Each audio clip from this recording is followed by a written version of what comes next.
My name is Claudette Marsh. I am 64 years old. Last Christmas, my daughter and her husband had a notary scheduled for 10 o'clock the following morning to witness my signature on a document that would transfer my home out of my name. The appointment was confirmed. The document was drafted. They were ready. The only thing that didn't go according to plan was that I wasn't actually asleep. It was around 2 in the afternoon, Christmas Day. I had eaten more than I should have, and I settled into Harold's old wingback chair in the front room with a cup of decaf I had no intention of finishing. Harold bought that chair at an estate sale in Gahana in 1991 and paid more than was reasonable and loved it without apology for the next 30 years.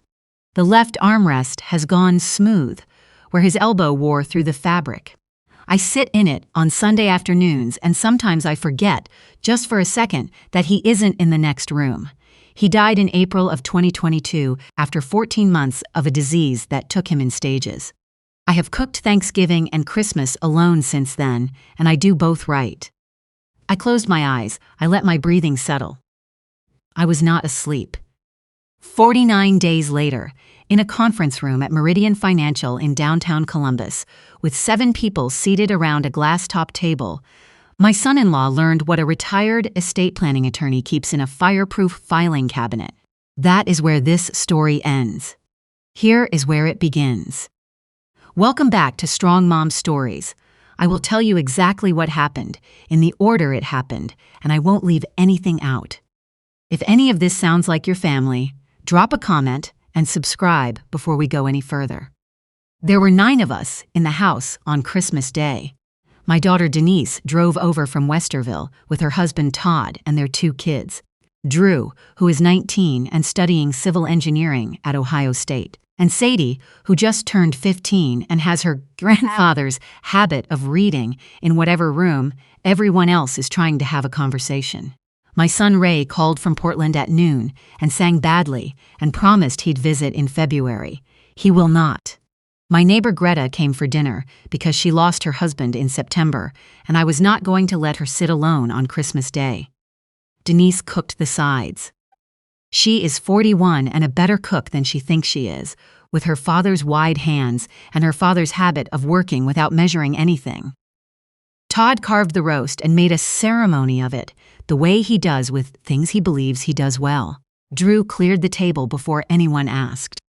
Sadie fell asleep on the couch at 1:30 with her book open on her chest. I carried my decaf to the front room at 2 o'clock and I closed my eyes. The kitchen in that house is 20 feet from Harold's chair. There is no wall between them, only the open doorway into the dining room with its plaster ceiling. Harold and I learned in the first year of our marriage that you cannot have a private conversation in that kitchen if someone is sitting in the front room. We had an understanding. Private things got said upstairs. My daughter and her husband did not know about the understanding. She trusts us, my son-in-law said. His voice was careful, but not careful enough. She'll sign. I did not open my eyes. You're sure she won't read through the whole thing? Denise said. It's 12 pages. She hates reading documents. She always says that. I have never said that in my life. I practiced estate planning law in the state of Ohio for 32 years. My license number is 4471. I retired in 2021, and I have not once missed the work, but I have never stopped knowing what documents mean. I kept still. In my career, I learned that the person who moves first gives away where they're standing. I spent 3 decades watching families in conference rooms, and what I learned is that people will tell you everything you need to know if you stay quiet long enough. They talked for 9 minutes. I have since written it down in full on a yellow legal pad, because that is what I was trained to do. They talked about the property at 4 Sycamore Ridge Court, appraised at $418,000 that spring. They talked about a document drafted by a man named Brock, an attorney in Dublin, Ohio, with whom Todd played golf on Saturdays. They talked about the notary appointment at 10 the next morning, and about my son, Ray, who wouldn't be back from Portland until after New Year's, and therefore wouldn't know anything had changed until it already had. The document was called a simplified transfer deed. It would move the house into Denise's name, framed as a gift to reduce my taxable estate. Todd explained it the way he explains things he believes are over someone's head, patiently, with the specific generosity of a man who is certain he is being helpful.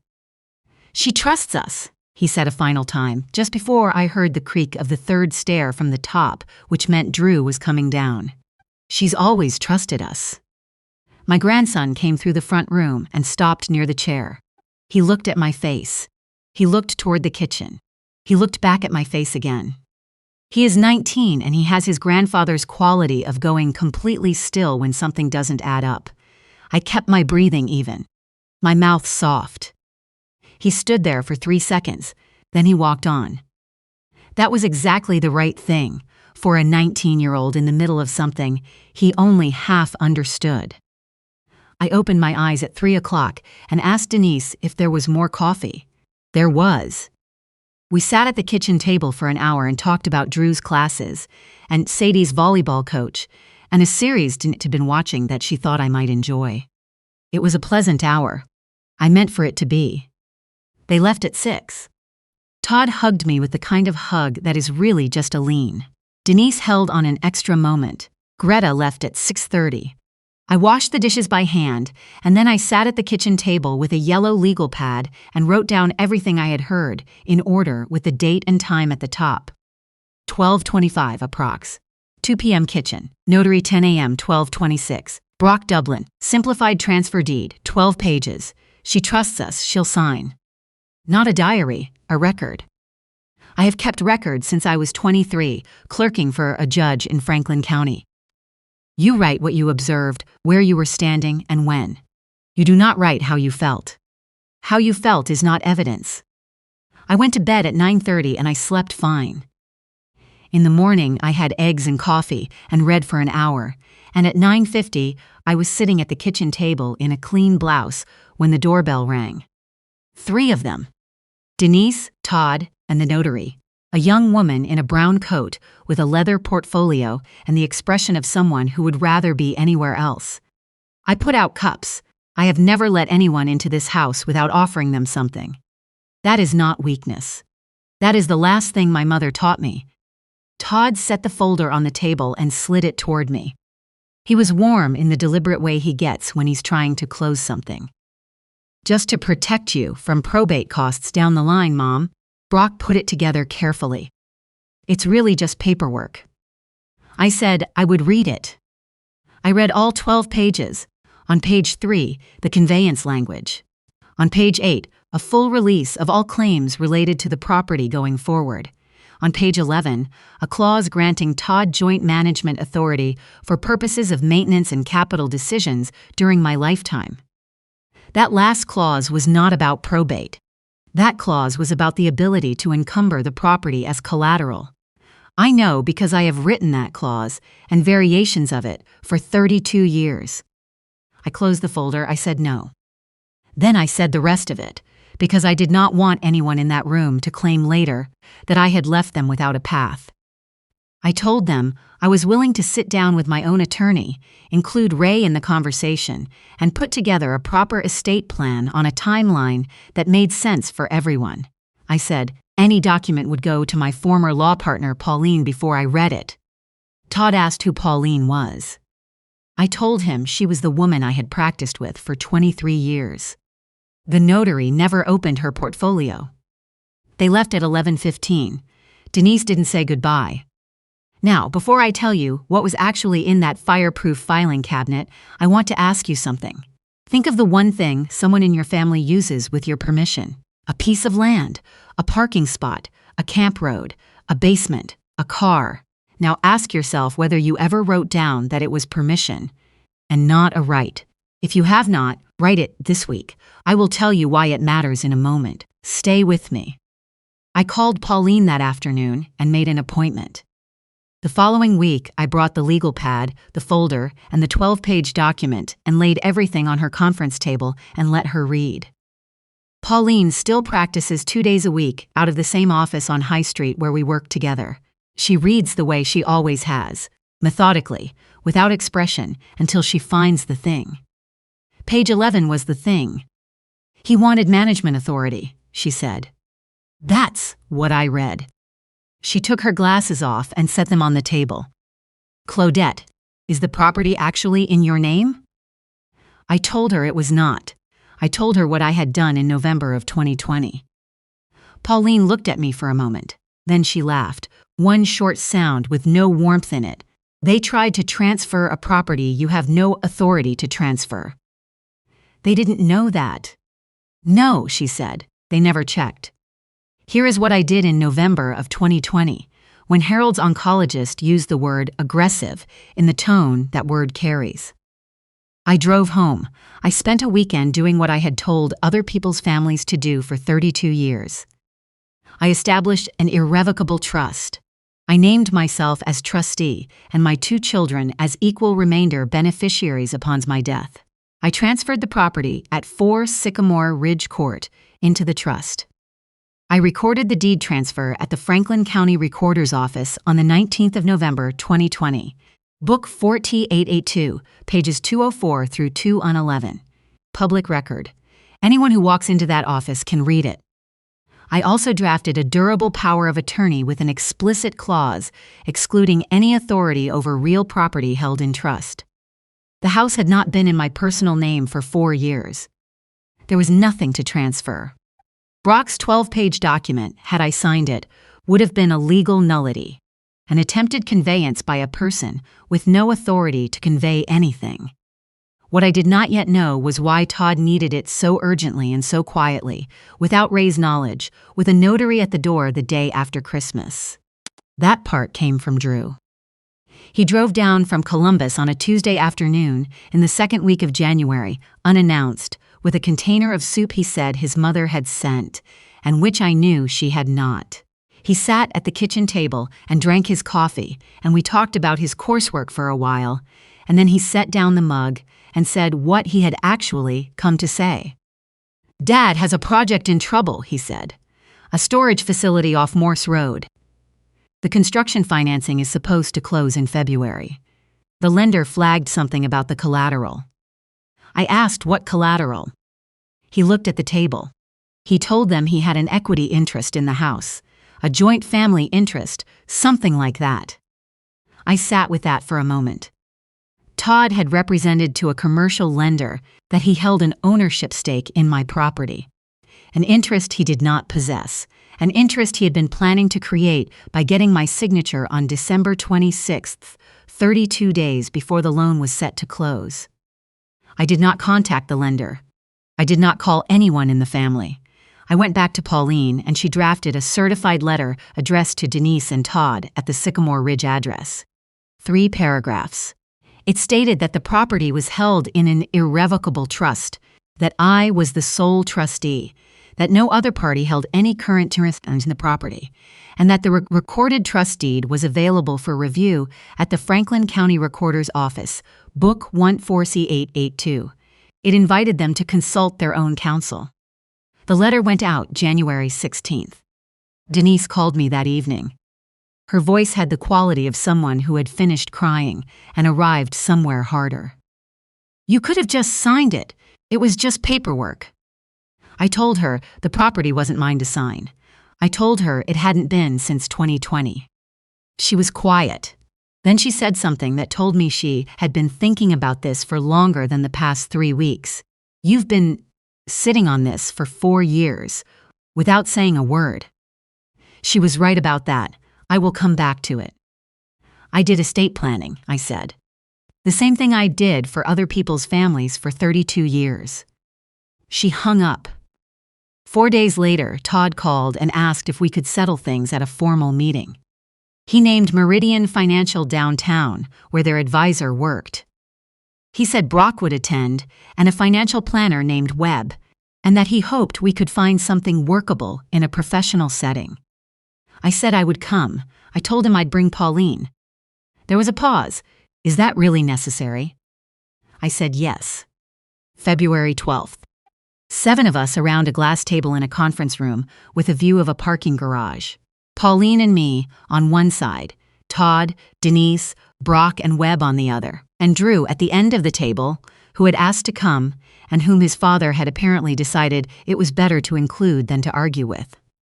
Brock had a color-coded presentation. Webb had a laptop and a projector. They opened with a slide about estate tax thresholds and intergenerational wealth transfer strategies, and I let them get through 4 slides before Pauline set a tabbed document on the glass. Brock looked at it. "What is that?" "Recorded trust instrument," Pauline said. "Franklin County Recorder, Book 1.882. The property has been held in an irrevocable trust since November 2020. Ms. Marsh is the trustee. You're welcome to take a copy." Brock picked it up and went straight to the recorded deed page. He read it with the particular stillness of an attorney who has just discovered that the facts of a situation are entirely different from what he was told. Then he set it down. "We weren't made aware of a trust," he said. Todd said nothing. Webb, the financial advisor, asked a question about the trust terms in a careful, neutral voice. Pauline answered it. He asked a second question, and by the time she finished her answer, his folder was closed. He said, quietly, and to no one in particular, that the collateral description on the Morse Road construction loan application would need to be reviewed and amended before closing. Brock looked at Todd. Todd said, "I understand." Drew, who had not said a word the entire time, looked at the table the way his grandfather used to look at a room when things had arrived at the truth of themselves. Pauline spoke for 11 minutes total. When she finished, she folded her hands. Brock said, "What does your client want?" I told him. I said I was not there to harm anyone. I said I wanted to do what I should have done in November of 2020. When I filed those documents, sit down with both my children, explain exactly what the trust contained and why, answer every question anyone had, and let everyone understand where they stood. I said the trust would not be changed. I said I was willing to take as long as was needed to do that properly. I said one other thing. I said that any future concern about my health or my cognitive capacity was to be directed to my physician in writing, through Pauline's office, and not to anyone's medical staff by telephone from an unlisted number. I said it once. I did not repeat it. The room was quiet for about 8 seconds. Brock said he needed a moment with his clients. Pauline and I gathered our copies and went to the lobby. Drew followed us out. He stood at the window and looked at the parking garage and didn't say anything for a while. Then he said, "She's always trusted you, you know. That's why she went along with it." I didn't ask him which way he meant it. The loan closed in March with a corrected application. I do not know the details and I did not inquire. Pauline and I met with Denise and Ray by video from Portland at the end of February and walked through the trust document page by page the way I used to do for client families in conference rooms I was paid to sit in. So Ray asked good questions. Denise took notes in the margins of a printed copy. At the end, she looked up. "Why didn't you tell us when you filed this?" she said. "I should have," I said. "That's the honest answer." She was quiet, then she said, "Okay. That is not a complete clearing of the air, but it was a real thing said at a real table, and I am not going to reduce it to less than it was. Now I want to say plainly what my failure was in this, because I watched too many people in my career believe that keeping quiet was the same as keeping peace, and I am not going to let this story end without accounting for my own part. I filed that trust in November of 2020, and I told no one in my family. I told myself it was my business, that it was handled, that when the time came, everything would be clear. What I was actually doing was avoiding a conversation I didn't want to have with a son-in-law I didn't trust and a daughter I didn't want to hurt. And into the space where that conversation should have been, fear and assumption built themselves a plan with a notary appointment and a 30-day loan deadline attached. I let my habit of professional silence serve me in courtrooms and fail me at home. A family does not read the record. A family reads what you leave out.